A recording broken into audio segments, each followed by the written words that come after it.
Hi, it's Jo. How are you? So this short video is just a demonstration of painting Australian flowering gums, which are beautiful flowering tree.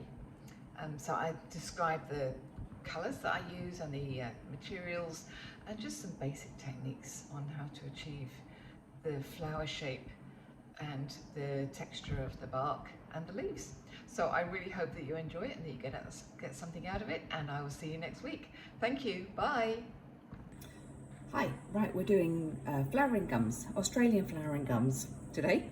So what I've done is I've drawn it up first, and I'm hoping that you can see that I'm framing the flowers in the middle with leaves around the outside. So I've got gum leaves up here, which I'm hoping that you can see, and I just left my flowers are going to be in the middle, and I haven't actually drawn any of the petals because they're really delicate. They're like little pink strings coming from outside the gum nuts.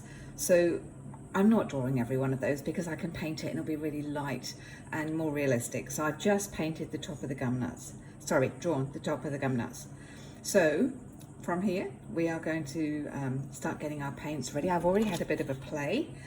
So I'm using oxide of chromium. I have got alizarin crimson, a bit of opera pink, and a tiny bit of sap green, just to make these different colors of the leaves and the flowers. So from here, we're going to start painting. Right, we'll start painting now. So I'm going to be using oxide of chromium, opera pink, alizarin crimson, and just a tiny bit of cobalt blue. Now you'll see that I've already wet my first leaf. I want to keep this painting quite delicate, and I want to keep the leaves quite faded, you know, not bright in colour, because I want the star of the show to be the flowers.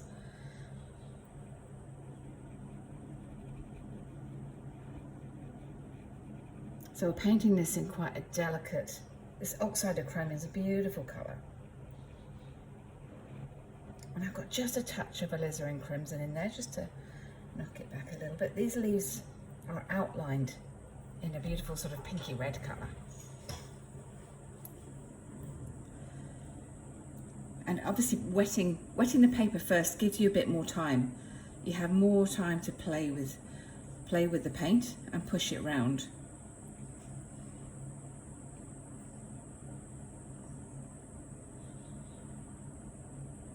I'm just going to put a touch of blue at the top, but I want to try and keep it quite pale. And the stalk of the leaf here is it's got almost like a pinky tinge to it, so we'll just put a little bit of alizarin crimson in there. That's too dark.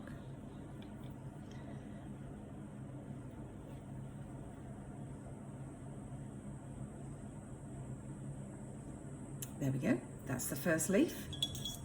Once it's dry, I can then go and put the vein up the middle and do the outside of the leaf, but that's a good start. So I'm going to do this leaf here now, which is a different shade of green. It's lighter, it's got a bit of yellow in it. So this time I'm going to use sap green with a touch of cadmium and a touch of the chromium again. So let's keep the theme. And we'll keep some consistency in the leaf colour. Oh, hang on a minute. We have to wet the leaf first.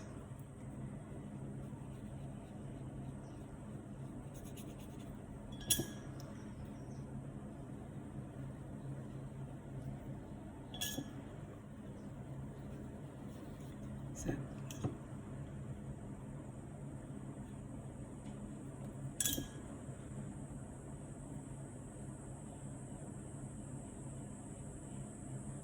okay, so I've carefully wet it. Switching brushes now back to my number 3. Let me get some colour in there. Right, can you see how it's different to the leaf up there?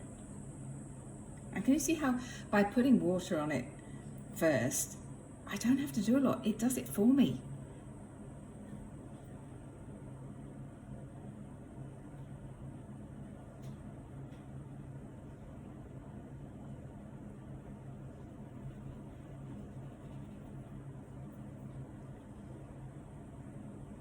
So I'm just bringing the paint. I'm going to pale it off down towards the bottom.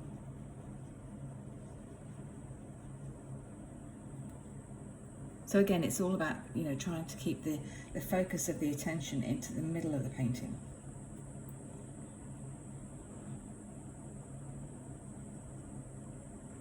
And then a sort of pinky green for the stalk.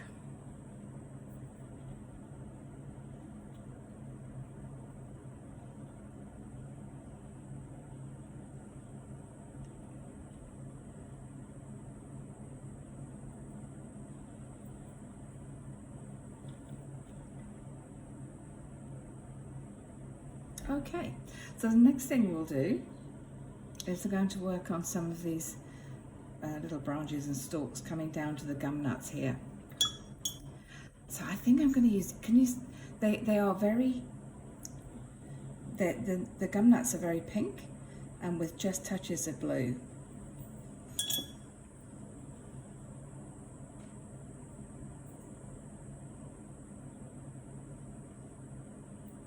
So I will put a little bit of water on. I want to try and keep these really pale because, again, I want all the attention to go to the flowers. So I have got some pink on my brush already. So again, I'm putting water on this little branch here. I might even touch up, once I've finished, I might even put a little bit of black ink on to really, because they're quite pale, to bring the eye. So can you see I've just dropped, this is cobalt blue. I'm now just dropping this in at the side, and can you see how it's making it, it's giving it the light and shade.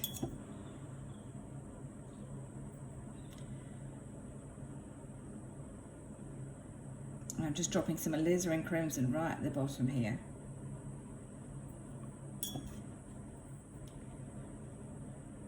I'm trying to keep that pale, that's too dark. So you just take out by pressing your brush down.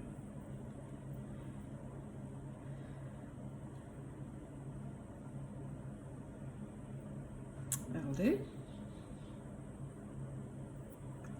So this is really pale. This the bark is really pale.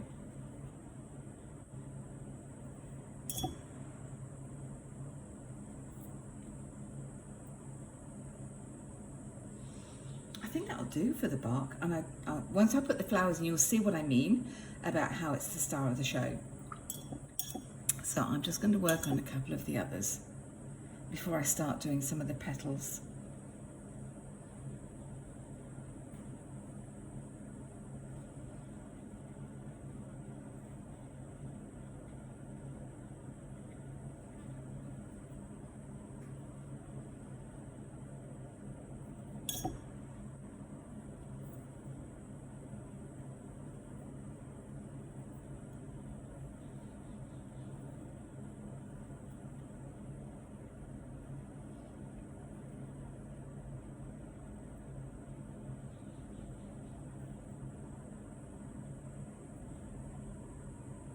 Okay, I'm going to finish the video there just while I paint the branches, and then I'll come back and put the camera back on to do the petals.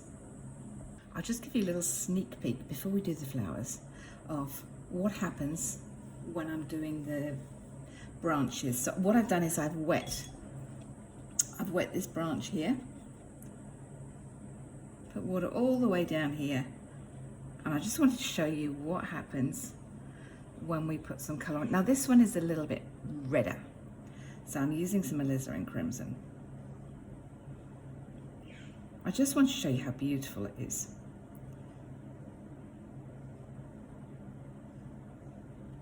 Look at that. And I might change and put some blue on down here.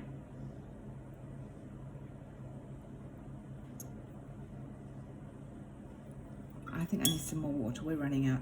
But I'm trying to keep it really pale. So just to show up what that paint can do. And we'll go with some more cobalt.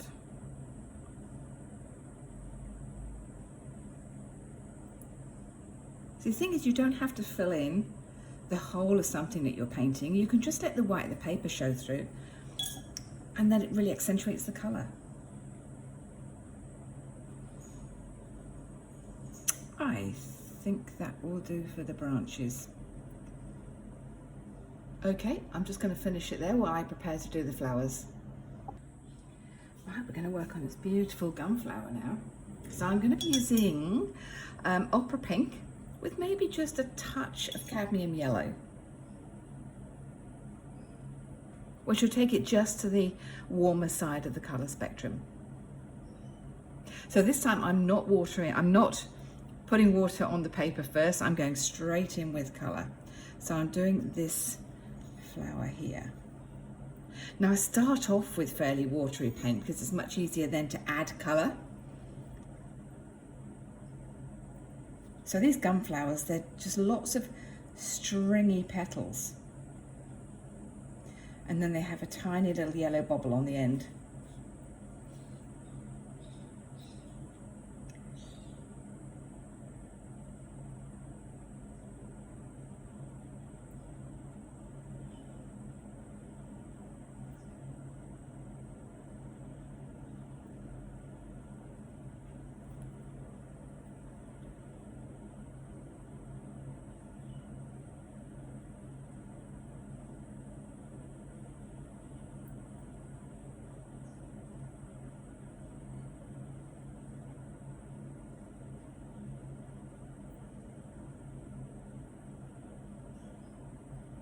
So we don't worry about the individual petals.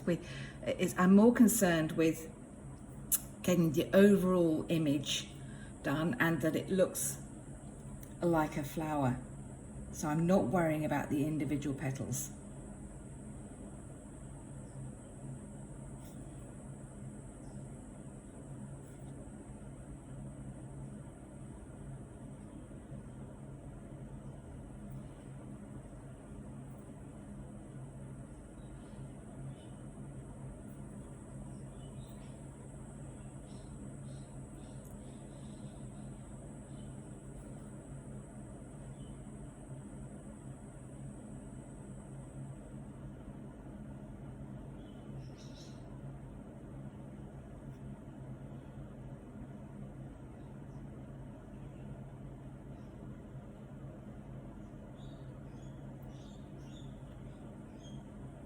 So now once you've got the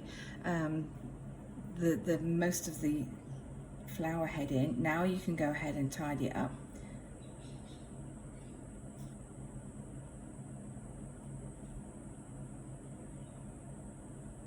So now I want to put a little bit of shadow in under that gum nut head, which is just under here. So I'm using a dark alizarin for this. I want to keep those colours nice and fresh. I don't want to start putting in blues or any of those dark colours. There you go. Can you see how by putting just a dark line there, it gives that impression that, you know, the petals are going underneath the gum nut.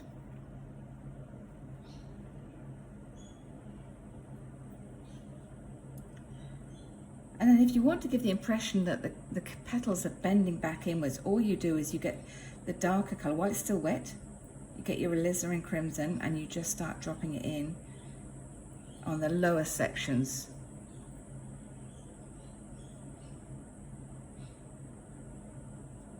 And then it gives the impression that the petals are going back under.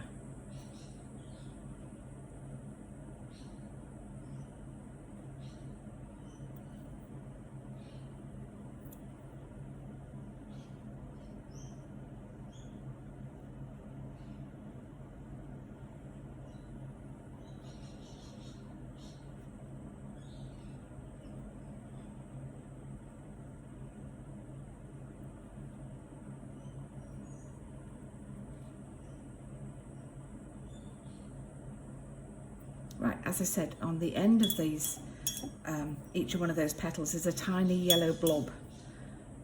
So I'm just getting some cadmium yellow. Now you want this reasonably thick. You don't want it too watery, otherwise it's just going to run everywhere. Don't know whether you'll be able to see this, but I'm just doing some yellow here.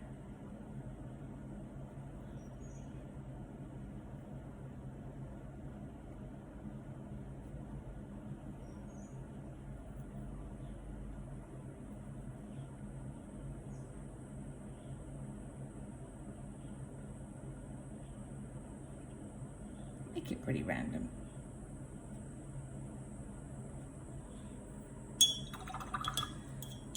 Now once you've done that, if you do decide that you want to separate those petals just a little bit, all you do is you get this alizarin crimson and just do a few lines. This is dry enough now.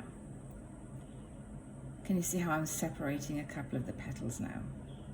But I don't want to do too many because I'm not doing a botanical illustration.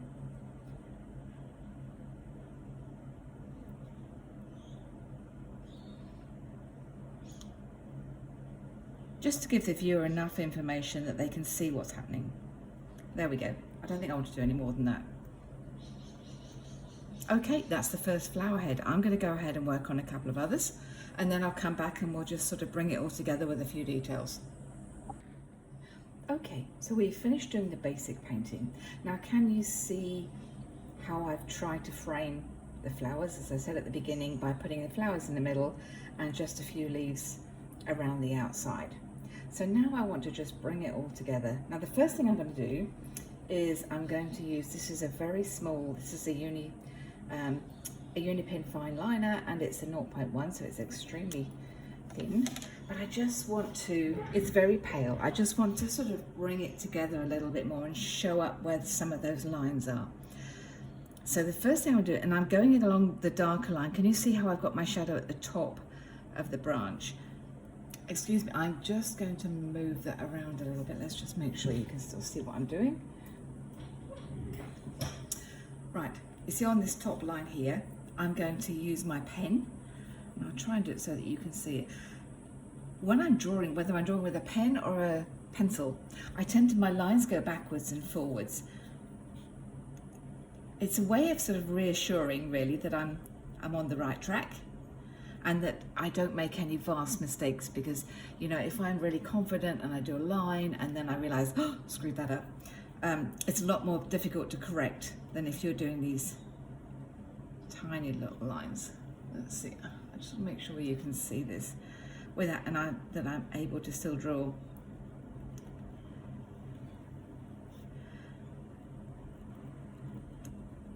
So I hope you can still see it. I've just drawn a little fine line. Right, let's put that back there. Can you see how it just makes it pop out of the page a little?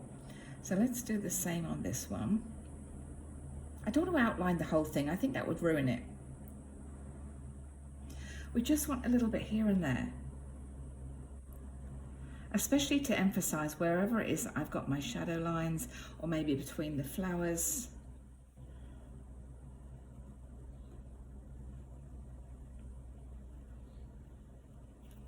So I'm going to do it underneath this time.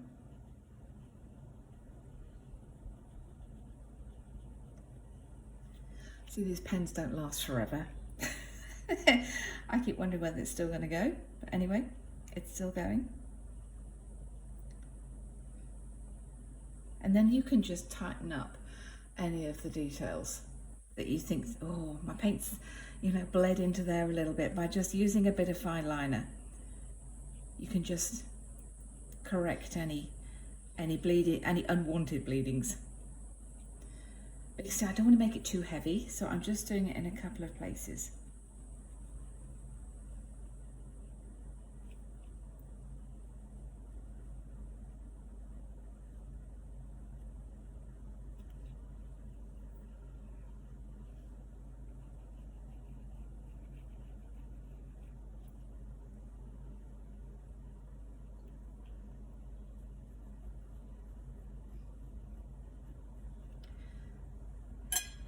And then a little bit there, I think.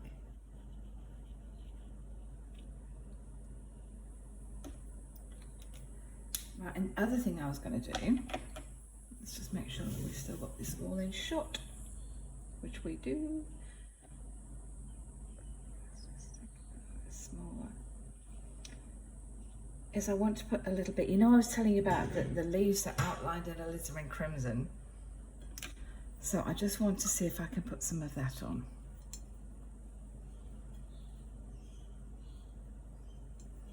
So you want it very watery. We don't want to put a thick black line around these leaves.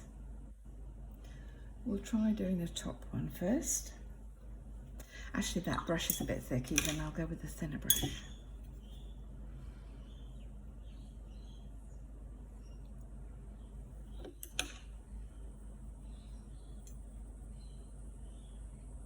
So I've gone right down to number 1. I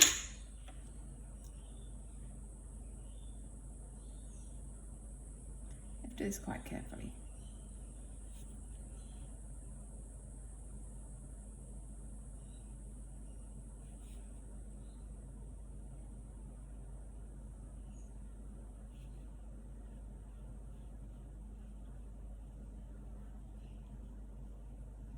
And the other thing it has is a sort of a greeny pink line up the middle.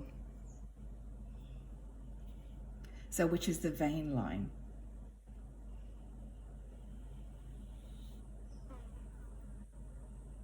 Okay, I think that leaves done. Let's do these ones, I think. Because I'm right-handed, I'm trying to do the stuff on the left first.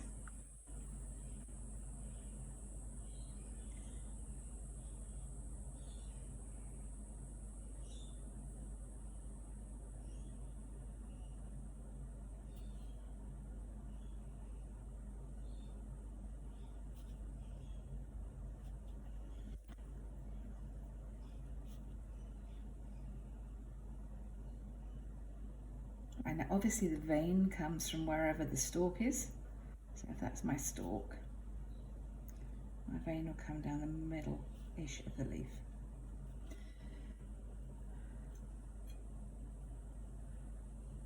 And then this one does have one too.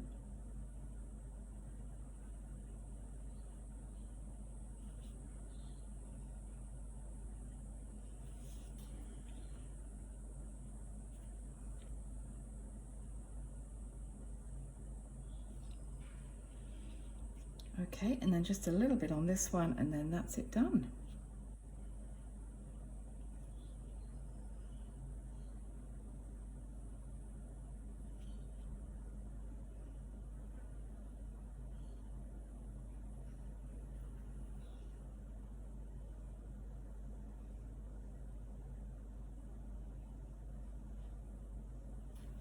Okay, so let's make sure you can see it all.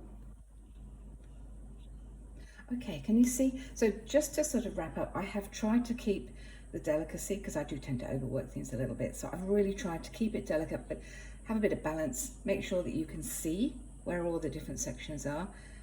Keep the colour in the middle to balance it out. And yeah, I've just tried to keep it really light and watercolory. So I really hope that you've enjoyed this short video, and that you're going to have a go yourself, and enjoy your week, and I'll see you next week. Thanks a lot. Bye.